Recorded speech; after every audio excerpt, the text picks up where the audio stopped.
안녕하세요. 외국어 논리 및 논술 강의를 맡고 있는 박국정입니다. 자, 오늘은 네 번째 챕터가 되겠는데요. 에세이 구조가 되겠습니다. 그러니까 궁극적으로 우리가 이 강의에서 최종적으로 여러분이 쓰게 될 글의 수준은 에세이가 되는데 에세이의 기본적인 구조를 이해하는 챕터라고 할 수 있겠습니다. 먼저 기본적인 에세이의 구조를 살펴보겠습니다. 일반적으로 에세이라고 했을 때 그 에세이의 구조는 크게 introduction, 서론과 body, 본론, conclusion, 결론 이렇게 세 부분으로 나눠져 있겠습니다. 그래서 에세이에서의 첫 번째 부분인 introduction에서는 general statement와 statement, body에서는 일반적으로 세 개의 본문 단락이 제시되는데 각 단락 속에는 주제문과 뒷받침 문장, 주제문과 뒷받침 문장, 주제문과 뒷받침 그리고 결론에서는 주요한 부분을 다시 한번 설명하거나 상기시키도록 하고 그리고 마지막에 끝맺은 말 이렇게 구성이 되겠습니다. 이제 하나하나씩 구체적으로 살펴보겠습니다.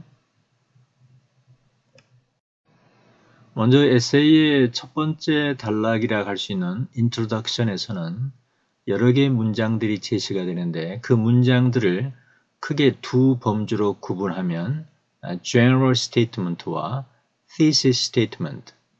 그래서 general statement는 이름 그대로 매우 포괄적인 문장이다 라고 할 수 있겠고 두 번째 서론 단락의 핵심이라고 할 수 있는 thesis statement, 즉 논지문은 크게 topic과 CI로 구분하는데 이때 CI라는 것은 controlling idea, 통제하는 역할을 한다라고 할 수 있겠습니다. 그래서 general statement에서는 일반적으로 topic이 소개가 되고 thesis statement에서는 그 topic에 대한 글쓴이의 구체적이고 핵심적인 내용이 담겨진 CI가 제시된다라고 할 수 있겠습니다. 이어서 이제 body에서는 여러 개의 단락들이 제시가 되는데 각 단락들은 앞에서 말한 CI가 여러 개로 우리가 하위 범주로 구분될 수 있는데 그 하위 범주에 하나씩을 다루는 것이 각 본문 단락이다라고 할 수 있겠습니다. 그래서 우리 교재에서는 subtopic of the topic 이렇게 제시되고 있는데 이때 or the subtopic of the topic을 of CI라고 생각하시면 되겠습니다. 그래서 각 본문 단락들은 subdivision of CI, 즉 CI 하위 범주 하나씩을 다룬다라고 할 수 있겠습니다. 그래서 결과적으로 이 body에서의 본문 단락 개수는 subdivision of CI, 즉 sub-CI라고 우리가 줄여서 설명하도록 하죠. 그래서 sub-CI의 개수가 body의 본문 단락 개수를 결정한다라고 할 수 있겠죠. 그리고 그냥 마지막 결론 단락에서는 말 그대로 결론을 짓는데 앞에 설명했던 즉 body에서 설명했던 내용들을 매우 핵심적으로 다시 한번 주요 내용을 상기시키는 역할을 한다라고 할 수 있겠습니다. 자, 그럼 서론 단락에 대해서 살펴보도록 하겠습니다. 자, 서론 단락은 그 기본 성격이 소개하는 단락이다라고 할 수 있겠습니다. 그럼 무엇을 소개하는가 그러면 토픽을 소개하고 그 토픽에 대해서 글쓴이가 말하고 싶은 핵심 내용을 소개하는 것이다 라고 할 수 있겠습니다. 이런 서론 단락은 여러 개의 문장들로 이루어져 있겠죠. 그래서 그 문장들을 두 개의 큰 범주로 나누면 general statement와 thesis statement 이 두 가지로 구분할 수 있겠습니다. 먼저 general statement는 첫 번째 그 에세이에서 다루고자 하는 토픽을 소개하는 역할이다 라고 할 수 있겠고 두 번째 역할은 독자들에게 관심을 갖도록 하는 것이 그 역할이다라고 할 수 있겠습니다.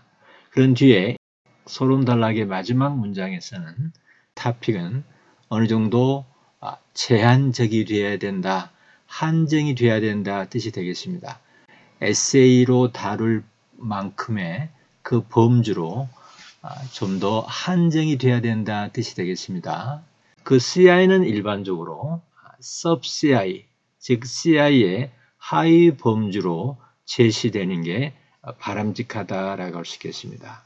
그래서 이러한 논지문을 통해 독자들은 이 에세이의 구성 패턴이 어떻게 될지를 예상할 수 있다라고 할 수 있겠는데, 이때 pattern of organization은 논리적 전개 방식을 지칭한다라고 할 수 있겠습니다. 그래서 이 논지문을 통해서 그 에세이의 논리 전개 방향을 예측할 수 있다.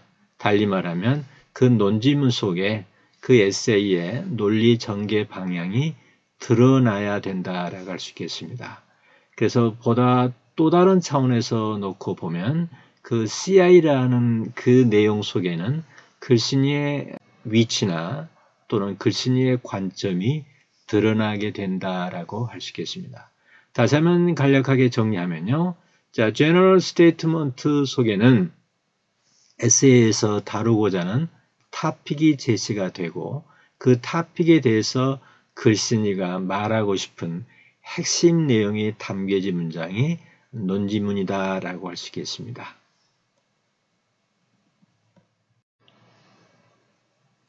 그럼 우리 교재에 나와 있는 서론 단락 예를 통해서 한번 살펴보겠습니다.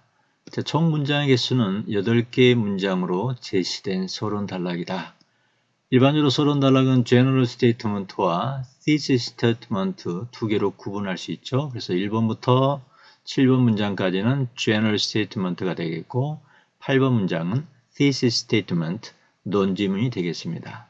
일반적으로 1번부터 7번까지 문장은 토픽을 소개하는 역할을 해야 되고 마지막 그 8번 문장에서는 그 토픽에 대한 글쓴이의 주장, 관점, 논리 전개 방향을 예상할 수 있는 그 CI가 제시되는 게 적절한 논지문이다라고 할 수 있겠습니다. 이 논지문을 놓고 보면 토픽은 Single Sex School 또는 Single Sex Education에 대한 이야기를 하고 있는 것으로 보입니다. 우리가 앞에 문장을 읽지는 않았지만요.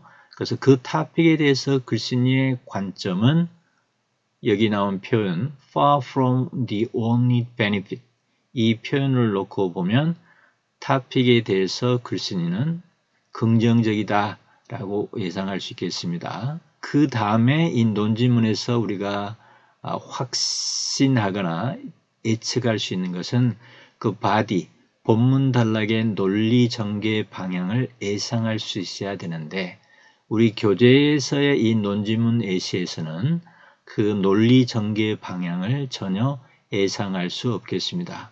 그래서 8번 문장인 논지문으로 제시되고 있지만 일반적인 논지문의 기준을 놓고 보면 부족한 논지문이다.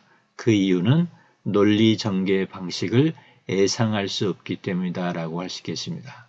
그래서 우리 교재에서는 이 모형 글의 논지문은 스페시픽하다라고 설명하고 있지만 정확히 말하면 스페시픽보다는 글쓴이의 주제에 대한 태도만 제시되고 있다라고 할 수 있겠습니다.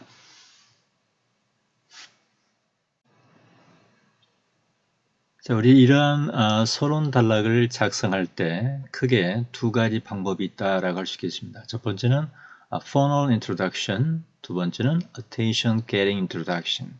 그래서 우리말로 말하면 깔때기 유형과 주의 집중형이 있다라고 하겠습니다. 먼저 서론 단락 첫 번째 유형인 Funnel Type, 깔때기형을 살펴보겠습니다. 자, 기본적으로 깔때기형은 그림에서 보는 바와 같이 윗부분은 넓은, 개념적으로 높고 아랫부분은 개념적으로 좁다라고 우리가 그 특징을 말할 수 있겠습니다. 그래서 개념적으로는 윗부분이겠죠. 윗부분은 개념적으로 넓지만 아랫부분에서는 그 개념적으로 범주가 좁다라고 할 수 있겠습니다. 이어서 두 번째 서론 단락 유형인 Attention Getting Type, 주의 끌기형을 살펴보겠습니다. 이러한 주의 끌기형의 가장 기본적인 목적은 독자들의 관심을 끄는 것이다. 다시 말하면 독자들의 관심을 끄는 것에 1차적인 목적을 두고 서술한 서론 단락이다 라고 할 수 있겠습니다. 이러한 독자들의 관심을 끌기 위한 방법으로는 극적이거나 재밌는 이야기를 제시함으로써 독자들의 관심을 끄는 방법이 있겠고, 또 다른 방법으로는 주제에 대한 놀라운 사실관계나 통계 수치들을 제시함으로써 독자들의 관심을 끄는 것이다 라고 할 수 있겠습니다. 그리고 또 하나 주제와 관련된 역사적 배경을 제시함으로써, 역사적 배경을 서술함으로써 독자들의 관심을 끌기 위한 것이다 라고 할 수 있겠습니다. 이러한 attention getting 타입은 기본적으로 독자들의 관심을 끌기 위한 것이 1차적인 목적이다 라고 할 수 있겠습니다. 자, 그럼 실제 서론 단락을 분석해 보겠습니다. 교재 practice 2가 되는데요. 자, practice 2에서 제시하고 있는 서론 단락들을 논지문과 그 유형을 분석해 보는 연습 문제인데요. 이 강의에서는 첫 번째 서론 단락 예시만 살펴보겠습니다. 자, 첫 번째 서론 단락 예시가 됩니다. 자, 첫 문장을 볼까요? One day, a few miles off the southern coast of Iceland, the crew of a fishing boat noticed a smoke on the horizon. 라는 문장입니다. 맨 마지막 문장 가볼까요? The birds of Surtees, as the island is named, offered scientists an extraordinary opportunity to learn how life takes hold on a stellar landmass. 일반적으로 맨 마지막 문장인 논지문이니까 논지문은 기본적으로 topic과 CI로 구분되죠. 예상컨대 the birds of Surtees가 논지문의 topic이라고 예상할 수 있겠습니다. 그리고 그 topic에 대한 CI, controlling idea, 글쓴이가 그 topic에 대해서 하고자 하는 중심 생각은 바로 밑줄 친 부분이 바로 CI라고 할 수 있겠습니다. 이제 이 논지문은 topic과 CI로 구분됐습니다. 그러면 첫 문장으로 가볼까요? 첫 문장에서는 topic에 대한 설명이 전혀 없습니다. 일반적으로 포널 타입은 topic을 언급함으로써 서론 단락이 시작되는 데에 비해서 attention getting 타입이라고 할 수 있는 이 서론 단락 유형은 topic에 대한 언급 없이 그 topic에 대한 하나의 일화를 제시하고 있다라고 볼 수 있겠습니다. 그래서 이 서론 단락의 유형은 attention getting 타입이다 라고 할 수 있겠습니다.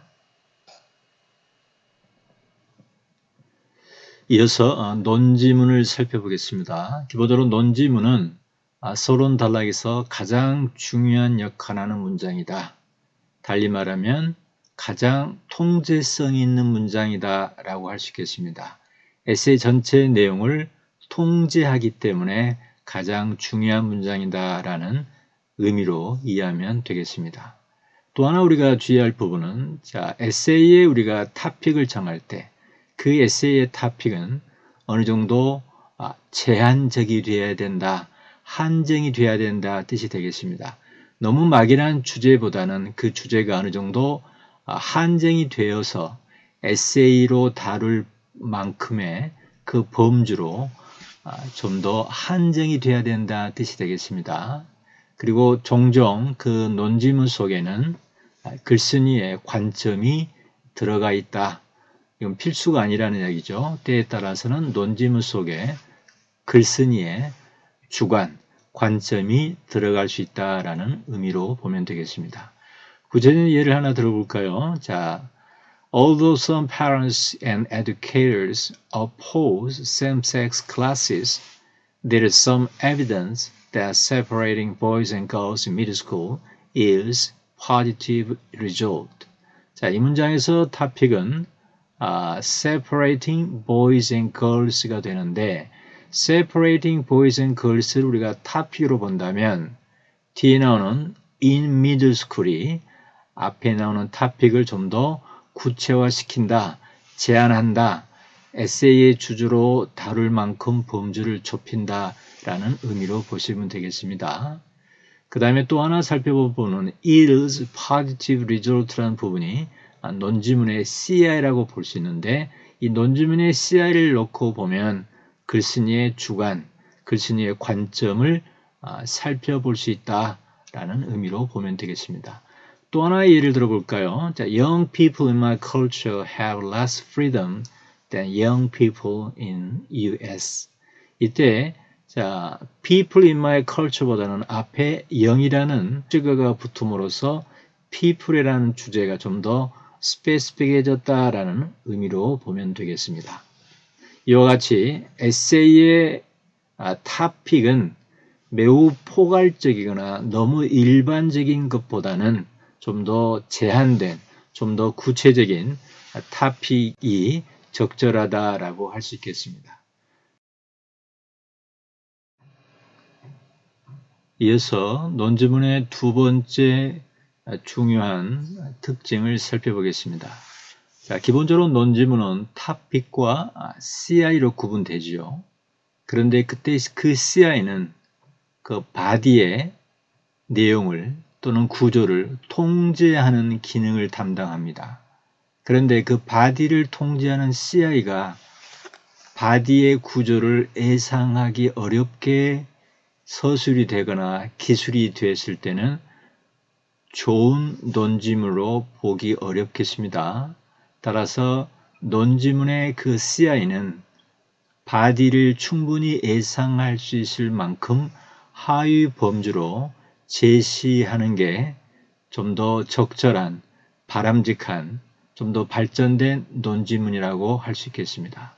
참고로 우리 교재에 나오는 subtopics는 sub-CI로 이해하는 것이 좀 더 명확하게 논지문을 이해한다고 할 수 있겠습니다. 예를 들어보지요. 첫 번째 이 논지문은 우리가 앞에 봤던 논지문과 같습니다. 그래서 앞문장에서의 이 해당 논지문은 CI만 제시되어 있죠. 즉 CI가 sub-CI 형태로 제시되지 않았기 때문에 좀 더 발전된 논지문, 좀 더 좋은 논지문으로 되기 위해서는 지금 보는 예시와 마찬가지로 두 개의 sub-CI가 제시되어 있다고 할 수 있겠습니다. 첫 번째 sub-CI는 learner self-confidence가 되겠고 두 번째 sub-CI는 classroom discrimination이 되겠습니다. 그래서 앞에 봤던 논지문보다는 지금 현재의 논지문이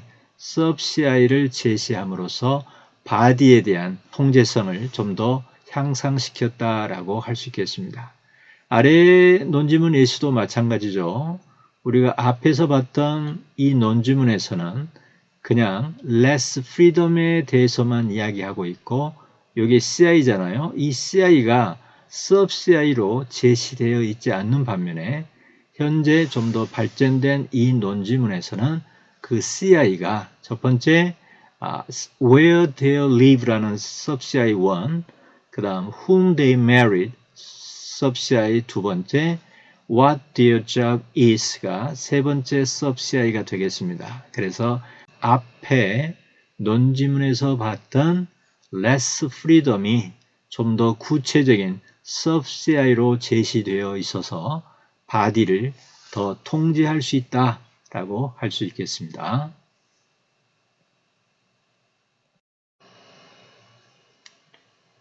자, 이어서 추가적으로 논지문을 분석해보는 시간을 갖도록 하겠습니다.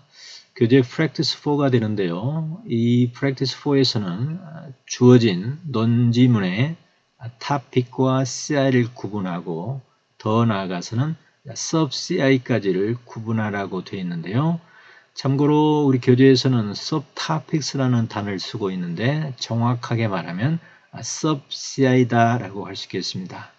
자, 그러면 2번 논지문부터 6번 논지문까지를 한번 분석해 보겠습니다. 자, 2번 논지문을 보겠습니다. 토픽은 women이 되겠고, 그리고 CI는 live longer than men for two main reasons가 되겠습니다. 이때 two main reasons에 대해서 구체적으로 첫 번째 take better care of와 두 번째 have better residence to CS라고 되어 있는데 그래서 앞에 나오는 two main reasons를 CI로 볼 수 있겠고 뒤에 나오는 각각의 것들을 sub CI1, sub CI2 이렇게 구분할 수 있겠습니다. 자, 3번 논지문에서의 토픽은 teenagers가 되겠고 거기에 대한 CI는 declare their separateness from their parents by the way they dress and talk이 되었는데요. 자, 3번 논지문에서는 CI가 그 안에 and라는 등위 접속사가 있죠. 그래서 좁게 말하면 dress와 talk을 이어주고 있지만 크게 말하면 declare blah blah by the way they dress 라는 부분과 declare their separateness from their parents by the way they talk 이렇게 크게 두 부로 나눠져 있습니다. 그래서 and 앞쪽은 CI1이라고 그릴 수 있겠고 뒤에는 talk 부분은 CI2라고 할 수 있겠습니다. 이어서 4번 논지문의 토픽은 in choosing a major, students가 토픽이 되겠고 거기에 대한 CI는 has to consider various factors가 되겠습니다. 자, 다양한 요소들을 고려해야 된다는 내용이기 때문에 통제성이 매우 약하죠. 그래서 거기에 대한 통제성을 높이기 위해서 구체적으로 personal interest, job opportunities, 그 다음 availability of training institution 이 세 개를 제시하고 있습니다. 자, 세 개를 제시하고 있는데 중간에 and가 등위 접속사로 연결하고 있죠. 그래서 이 부분을 sub CI1, sub CI2, 그 다음 sub CI3 이렇게 구분할 수 있겠습니다. 토픽은 health lifestyle이 되겠고 거기에 대한 CI는 involves eating a nutritious diet, exercising regularly, getting enough sleep. 자, CI 부분의 중간에 등위 접속사가 and가 있기 때문에 이 and는 세 개를 이어주고 있죠. 그래서 이 논지문에서는 CI가 세 개로 되어 있다라고 할 수 있겠습니다. 자, 첫 번째 CI는 eating 이 부분이 CI1, 그다음에 exercising 부분이 CI2, 그다음에 getting 이 부분이 CI3가 되겠습니다. 자, 참고로 2번 논지문과 4번 논지문의 공통점은 먼저 CI가 제시되고 난 뒤에 그 다음에 거기에 대한 구체적인 sub CI들이 제시되고 있다라고 할 수 있겠고 반면에 3번 논지문과 6번 논지문은 그냥 CI가 여러 개로 제시되고 있는 논지문들이다라고 할 수 있겠습니다.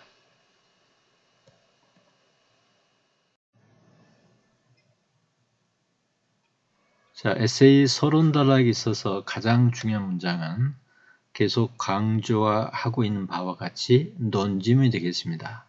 그래서 이런 논지문을 작성할 때 우리가 유의할 세 가지를 살펴보겠습니다. 첫 번째는 그 논지문의 내용이 너무 일반적이거나 너무 포괄적이어서는 안 된다 라는 설명입니다. 이 부분은 너무 포괄적이거나 너무 일반적일 경우에는 바디에 대한 통제성이 매우 약해지기 때문에 그러하겠죠.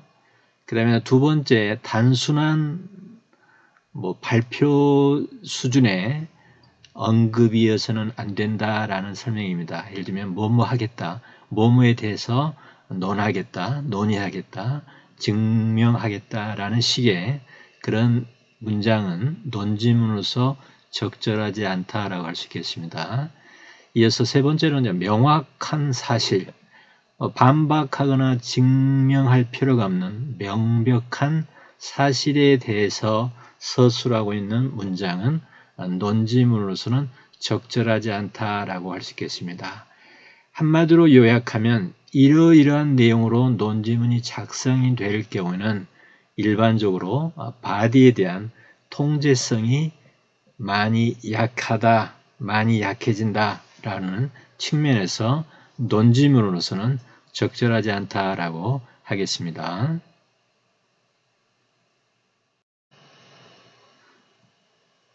자, 그러면 구체적인 논지문의 예를 통해서 그 적절성을 분석해 보도록 하겠습니다. 첫 번째 논지문이 있습니다. A college education is a good investment. 자, 대학 교육은 훌륭한 투자이다 라는 문장인데요. 이 문장이 논지문으로서 적합하지 않는 그 이유는 너무 일반적인 내용이기 때문에 그렇습니다. 매우 포괄적인 내용이기 때문에 바디에 대한 통제성이 매우 약하다라고 할 수 있겠습니다. 그래서 이 주제로 만약에 논지문을 작성한다면 아래처럼 수정하는 게 좀 더 통제성이 강화된다라고 할 수 있겠습니다. 그래서 뒤에는 for four reasons라는 이 의미를 덧붙임으로써 원래 문장보다는 좀 더 통제성이 강화되었다라고 할 수 있겠습니다. 물론 이 문장 역시 논지문으로는 부족합니다. for라는 이 수치 때문에 body의 단락 개수는 우리가 예측할 수 있다라는 측면에서의 통제성이 있지만 그 네 가지 이유가 어떤 것인지를 전혀 제시하지 않고 있기 때문에 내용에 대한 통제성은 매우 희박하다라고 할 수 있겠습니다. 자, 두 번째 논지문이 있습니다. The Internet is a communication superhighway. 자, 인터넷은 고도의 의사소통 도구이다라는 이 문장은 매우 사실적인 내용을 담고 있는 문장이기 때문에 논지문으로서는 적절하지 않다라고 할 수 있겠습니다. 그래서 같은 인터넷을 주제로 하는 내용이라면 아래와 같이 논지문을 작성하는 것이 좀 더 통제성이 있는, 바디에 대한 통제성이 있는 논지문이 된다라고 할 수 있겠습니다. 참고로 이 논지문에서의 CI는 두 개가 제시되고 있죠. Positive consequence와 Negative consequences. 그래서 body를 우리가 positive한 측면과 negative한 측면의 결과들을 제시할 것이다, 제시할 수 있다 라는 그런 통제성의 측면에서는 좀 더 진보된 논지문이다라고 할 수 있겠습니다. 그 다음 세 번째 논지문 예시를 볼까요? Going to write about sports injuries. 나는 스포츠 부상에 대해서 글을 쓰겠다. 이 문장은 다소 선언적 내용을 담고 있기 때문에 논지문으로서는 적절하지 않다라고 할 수 있겠습니다. 스포츠 인저리에 대해서 예설을 작성하는 것이라면 아래와 같이 작성하는 것이 논지문으로서는 좀 더 적절하다는 설명이긴 합니다. 그러나 물론 이 논지문 역시 내용 통제적인 측면에서는 구체적으로 precautions에 대한 구체적인 설명이 개념이 제시가 되지 않았기 때문에 여전히 통제성은 약하다라고 할 수 있겠습니다. 자, 어찌됐건 결론적으로 논지문이 매우 포괄적이거나 명백한 사실관계를 서술하는 문장이거나 단순히 선언적 내용을 담고 있는 문장은 논지문으로서는 적절하지 않다라고 할 수 있겠습니다.